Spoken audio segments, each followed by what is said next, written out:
Hello. So in the background, there will be Street Fighter 6 gameplay of my climb to Masters for, I believe, the 10th phase of the game. And I guess I just wanted to talk about the specifics as to how I got Masters in the first place, as I kind of am missing the footage for my climb into Diamond 5. So I was like, seeing as I'm missing content, I would just rather spend some time to talk about like the most important things of the run alongside, you know, different things that I've learned along the way, you know, just my thoughts on the game as a whole and everything in between, I guess. So I guess I want to start off by saying that the climb is a lot easier than you might think, right? So if you're an aspiring Masters player, right, it's a lot more in your reach than you might originally think. And it seems like a lot because if you're playing really any character, I mean, for example, let's just do Akuma since I've gotten to Masters with Akuma. There's a lot that is going into Akuma's game plan, you know? Like, not only does he have the traditional, you know, Shoto things that you'll have to learn, right? So you'll have to Dragon Punch, right? You'll have to uppercut, your Tatsu, what's another? Oh, Fireball, right? But Akuma is special in that he not only has a regular, you know, fireball on the ground, but he has one in the air. He's got the demon flip. Akuma has a command grab, right? Akuma has so many tools at his disposal, along with being 9,000 life, right? For some of the more veteran players, right, you might think like, okay, yeah, like Akuma's easy, you know what I mean?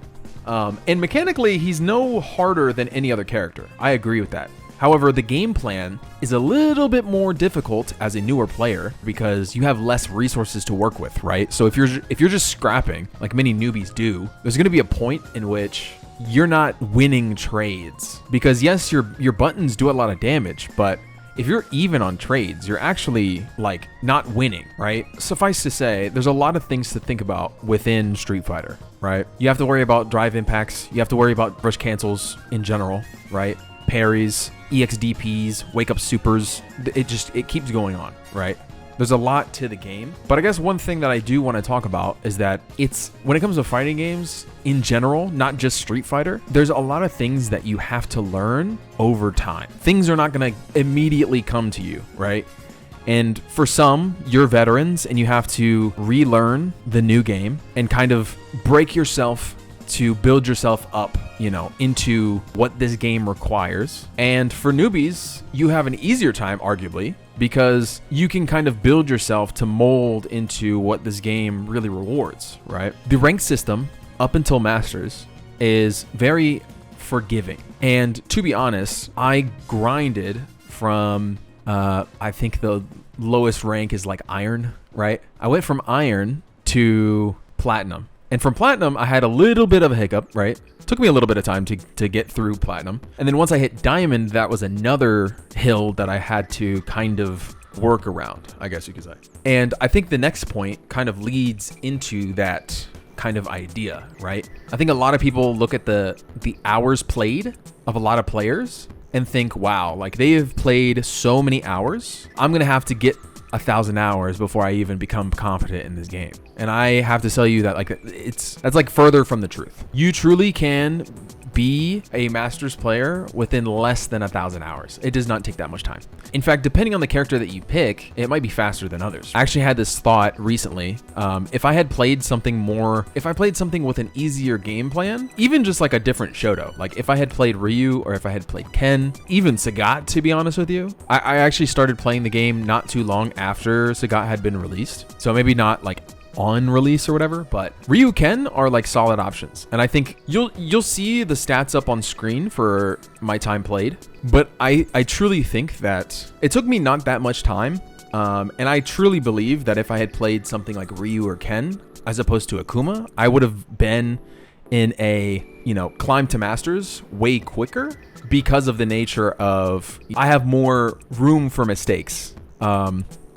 And I can take one more bad interaction or, you know, 1,000 more damage of chip points, right? But I guess the next main thing that I want to talk about is that instead of putting so many hours into the game, right, just focus your time as efficiently as you can make it. So for example, if I only have 1 hour of time, which oftentimes I would literally just do that. I would literally play an hour because I physically got tired playing Street Fighter. And this was like, I want to say at the very, very beginning of me playing, I was playing on an arcade stick, right? And I come from like PC games, right? I've played almost a decade of League of Legends. I've played upwards to like 2,000, 3,000, 4,000 hours of first-person shooter games, right? Like I have many hours on the PC, so it makes sense that I would switch over to leverless. And even when I did, change over to leverless, it took me some time to kind of get used to the controls. And even then I would still be fatigued. I think anybody can understand that. But if you're just consistent with playing your 1 hour, you can then pinpoint what exactly you want to improve on, and over time you're going to be a much more solid player than you would be otherwise, right? Because yes, you can be those guys that puts in 1,000 hours plus and you do get to masters with those means. You could be like a Tyler 1 and play Guile on modern and not focus on combos, and he has done it. He has hit masters within a very short amount of time, and he just like was super intense about it, right? But not everybody has the luxury of not only streaming to thousands of viewers, right, but also to set aside 8 hours a day to play Street Fighter, right? And so don't get bogged up on the amount of people that are grinding the game and the supposed skill gap that you're missing out because they are infinitely getting better and you're only able to play 1 hour a day. No, take your 1 hour a day and focus on the thing that you want to focus on. And sometimes I would use that hour in training mode to practice combos. I would use that hour to run drills. And if you don't know what drills to do or what to do in practice mode, there's a bunch of YouTube videos of, drills that you can do for yourself. You could literally just type in Street Fighter 6 drills to improve, right? And I'm sure there's going to be like some Chris F video that you can watch, and it's actually like solid advice that you can apply towards your game plan. My demon while grinding was Terry. Like I just didn't like playing against Terry. I think his buttons were very, very oppressive, and they're very good if you don't know what to do against them. Much like any fighting game, to be honest. As soon as I realized like, oh, the things that a lot of Terry players are doing are negative, right? Meaning like I can punish them every time that they do something. I started to figure out, okay, what can I do after he does this like knuckle punch, right? After burn knuckle, like what is the range that I can stand, right, to punish burn knuckle? Or, what can I do to combat burn knuckle, right? So I would try and do a lot more neutral jumps, and then people would get onto that. And then I was like, okay, well, what can I do after that? And then I started to spend time, not a crazy amount of time, but like literally you would be surprised how much 10-15 minutes does for getting acclimated to punishing something. Because now when people burn knuckle me, I have a higher chance to outright just perfect parry and then send them into oblivion, right? And not a lot of people are going to be used to that because that's just one matchup that I was like actively trying to lab, you know what I mean? 1 hour a day is basically the formula that will take you much further than you can only play 1 day a week, but that day is random and you play an insane amount of hours, but even then that's random, right? So you like play like a random 4 hours within a day, you know what I mean? If you're just a little bit more intentional about your gameplay, you'd be surprised how far you can go. And on the topic of consistency, I think it's very important to learn one thing at a time. I think I touched on it a little bit at the beginning of this recording. This fighting game stuff is like really not overnight. It's going to take a lot of time for you to get used to, like not only the level of competition that you're trying to like, rise above, but you're also like going to have to take time to like learn how to like use your character's buttons, right? What range is really good to use your buttons, to figure out like what to do against specific characters. Sometimes like it's annoying as a newer player to experience new characters because not only do you have to figure out what this new character does, but everyone has to figure out what this new character does. So a lot of the things that are fake are working, and it's hard to find answers to that if you're a new player and you don't know how to use training mode, right? So I experienced that twice throughout this time. And since then, I've gotten a lot better with labbing. Like the Sagat matchup is not nearly as bad as day one, but man, as a newer player, I was like, holy shit, like this guy is, I just can't seem to win against Sagat players. And granted, it was a lot of like older players that like had already been playing the game, and they just so happened to play the new character because, I mean, obviously it's like content and it's Street Fighter 6, and there's like nothing to be had as far as content is concerned, right? But I think if you just take it one day at a time, and each time, right? So let's say you're going to be a consistent player from now on, right? And you're going to consistently play 1 hour, maybe even 30 minutes. If you only have 30 minutes, take your 30 minutes and you think to yourself, okay, I'm going to focus on this one specific combo and I want to land this combo. And you've been practicing this combo in training mode, right? You go into training mode, you practice the combo, and your whole mission is whether or not you land the combo. Instead of, oh, I went, 200 points down in rank today, I'm such a failure of a human. You go, wait, I actually did really good because I landed the combo when normally I wouldn't be able to. And so you could literally apply this to every single thing in the game. For example, if you have like a really tough matchup into a certain character, like I did, right, with Terry, every time that I played against a Terry, if they did a specific move, I would counter them, right? If they burn knuckled, I would want to perfect parry. If they did like I think it's quarter circle forward or quarter circle back or whatever. It's like the double fist or whatever, right? It's like negative unblock. Every time they did that, I would punish it like 100%. And granted, it's like not even 500 damage. It might be 500 damage. I have no idea. I don't remember. But you would be surprised like how many times I'm in the corner and I get out of it from literally standing light kick into medium tatsu, right? You'd be surprised how many times it just sways the momentum because they're just not used to being shut down before. And it's a completely different change, right? And so, yes, you may still lose, right? But whether or not you win is determined on whether or not you're doing the thing that you're working on, rather than, oh, I lost to this guy when I got robbed or something like that. You know what I mean? And so I think these are like really, really good, important things. I guess frames of mind to be in whenever you're doing the Masters climb.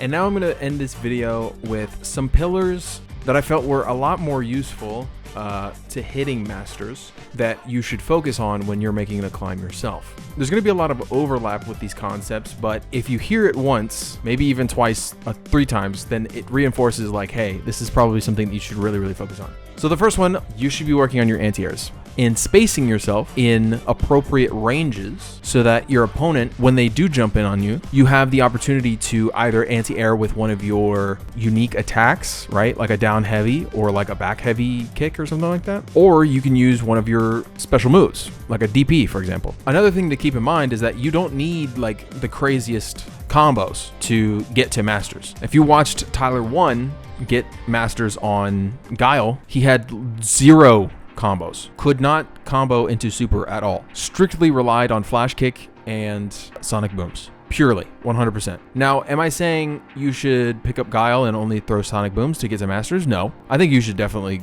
get combos. I think doing hard stuff and learning combos it's really rewarding whenever you do hard stuff, But the idea is to have something that's super, super consistent. So practice like your bread and butter combo that may do upwards to 3,000 damage with no meter spend, by the way. And then start to then incorporate, okay, how can I extend this with a drive rush cancel, right? And then find other ways that you can get combos started. So like I mentioned before, crouching medium kick is like the go-to staple for a lot of characters in this game to get their offense started. That's why a lot of people are kind of pissed off about it, right? If you don't have it, it kind of sucks. Otherwise, you have to start off by whiff punishing, which if you're in the lower ranks, it's not the easiest concept to get into. This is like a concept that even pros need to work on. But just something simple to get yourself in the door, and you don't need, again, this crazy ass combo to get it done. The most important thing is your bread and butter combo that will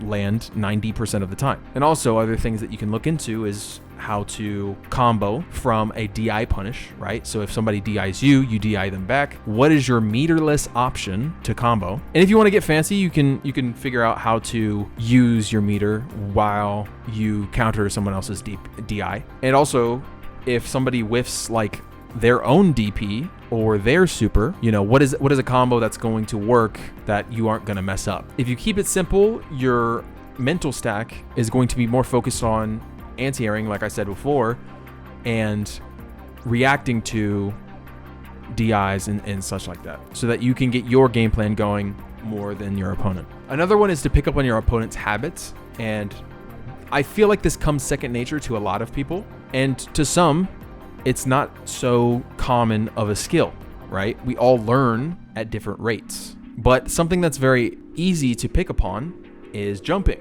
Like I said, anti-airs are king, and so if somebody's jumping a lot, I don't mean to beat a dead horse here, but you can actually exploit that a lot harder than you might think.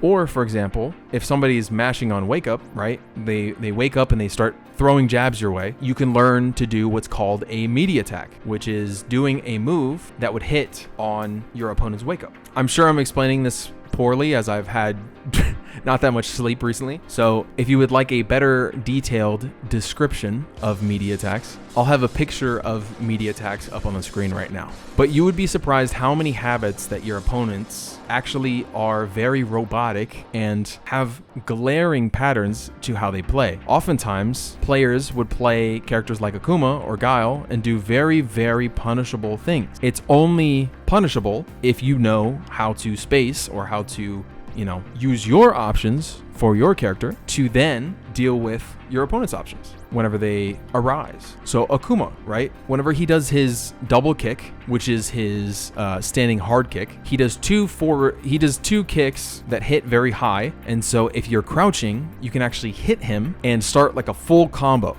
It's very, very punishable. It's why a lot of Akuma players don't really use it in neutral. But a lot of people in the lower ranks are going to spam that move because, guess what? It's very plus on block if you block it standing. Extremely plus on block, meaning if you press a button and they press a button, they are going to counter hit you and you're going to eat a full combo. Or at worst, you're just going to get grabbed. And that's free damage and free tempo that your opponent is getting. So if you pick up on these habits, and if you don't know the answer, that's okay. There's many options that I have no clue still to this day that a character can do. But that's why going into training mode and figuring out what your options are into that is very, very ideal. And with replay takeover, there's no excuse for you to be getting blown up by these very, very punishable moves. And I think I'm going to end this video on the very, very last pillar of what I think is something to focus on to getting to master rank. And this is more of a Street Fighter 6 thing than it is any fighting game thing. And if you've stayed in this video up until this point, I very much appreciate it. But you have to run your shit more than they run their shit. And that's very basic. It sounds like a no-brainer to a lot of people, but I promise you, this game does not reward you for just blocking. A lot of Street Fighter 4 or Street Fighter 5 players are going to absolutely kill me for this take. And I do agree. If you did just block, sometimes that is just better for you to do and to be patient and to see what your opponent does. I'm not saying all blocking is bad. However, continuously being very patient and very passive does not win you the game. It just does not. You have to hit your opponent. Unless you're playing JP, unless you're playing Guile, and even in some cases, Guile players play like fucking my players, you have to get your offense started somehow. So, for example, if you are playing the Voldemort of this patch, and right now, if you're watching this in a different season, it's currently season 3, and we're still waiting on a nerf to Mai and other offenders. Ryu, I'm talking to you. If you're playing Mai, run your OD fans. If you're playing Honda, butt slam and headbutt. Or command grab, mix it up, right? You have to get your offense started more often than they get their offense started. Now, oftentimes there will be people who wake up DP or they'll wake up super. And oftentimes if they wake up DP, that's very good for you because one, they're willing to take that risk. And two, you can maybe bait it for earlier, like later rounds, Take note of when they DP. At what point in your combo did they DP, right? Did they DP in the middle of your string that wasn't airtight? That might mean they're more willing to do that in the future. And this kind of goes back into picking up on opponents' habits, right? And so from there, you can use that to your advantage. My main thing was not letting my players use their fans for free. Now, sometimes I would have to eat the fan, unfortunately, but a lot of Mai's, you'd be surprised, they're so focused on the fans that you can easily get jump-ins, as Mai's DP is not created as good as other characters, let's just say. And if you're playing against a very aggressive player, oftentimes there's a lot of things that you can exploit. But that being said, if they're aggressive, they are dictating how the match is going, and you do not want to be on that receiving end. And so I think this video has gone on long enough. I'm going to try and cut this down into something that's more usable, but hopefully I'll get more gameplay centric videos out instead of discussion pieces. And if you'd like to watch me play Street Fighter 6 or Tekken 8 perchance, I've been playing a little bit more Tekken 8 as I'm kind of waiting for the patch and also figuring out who else I want to play because Akuma's getting a little stale. You can watch me at twitch.tv/Mambu. I believe it's Mambu9. And you can join me with my humble little community in playing fighting games in their full glory. So thank you very much for watching, and hopefully I'll see you as well in Master's Rank. Take it easy.